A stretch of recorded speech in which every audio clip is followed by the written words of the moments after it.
మొదటిసారిగా వరంగల్లో మెదడులోని రక్తనాళాలకు అన్యూరిజం చేసిన మొదటి ఆసుపత్రిగా మెడికోర్ ఆసుపత్రి నిలిచిందని ప్రముఖ న్యూరో సర్జన్ డాక్టర్ సంజయ్ అన్నారు. హనుమకొండ జిల్లాలోని మెడికోర్ ఆసుపత్రిలో ములుగు జిల్లా మేడారానికి చెందిన 52 సంవత్సరాల భాగ్యమ్మకు మెదడులో రక్తనాళాలు చిట్లాయి. చికిత్స కోసం మెడికోర్ ఆసుపత్రికి వచ్చిన భాగ్యమ్మకు ఆసుపత్రి వైద్య బృందం అన్యూరిజం క్లిప్పింగ్ మరియు ఎక్సిషన్ చికిత్స చేసి ప్రాణాలు కాపాడారు. అధిక రక్తపోటుతో మెదడులో రక్తనాళాలు చిట్లుతాయని ప్రాథమికంగా గుర్తించుకొని తగు వైద్య సేవలు పొందితే ఎలాంటి ప్రమాదం ఉండదని వరంగల్ ఉమ్మడి జిల్లా ప్రజల కోసం మెరుగైనటువంటి అత్యుత్తమ వైద్య సేవలు అందించేందుకు మెడికోర్ ఆసుపత్రి ఏర్పాటు చేశామని డాక్టర్ సంజయ్ తెలిపారు. రక్తనాళం నుంచి ఎన్యూరిజం అనేది సంభవించడం వల్ల ఆ ఎన్యూరిజం చిట్లి రక్తస్రావం జరగడం అయింది మెదడులో.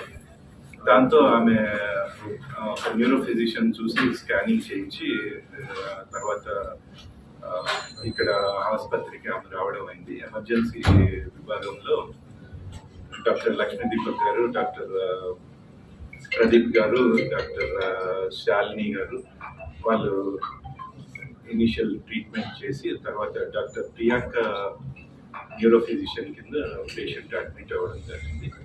ఆ తర్వాత నాకు రెఫరల్ చూసి ఈ పేషెంట్కి యాంజియోగ్రామ్ చేయించాలని సిటీ యాంజియోగ్రామ్ చేయించడంతో ఈ అన్యూరిజం అనేది కన్ఫర్మ్ అయింది. ఈ అన్యూరిజం అనేది రక్తనాళానికి గుడిపలాగా వస్తుంది. అది ఆ పార్ట్ కలిగినట్టు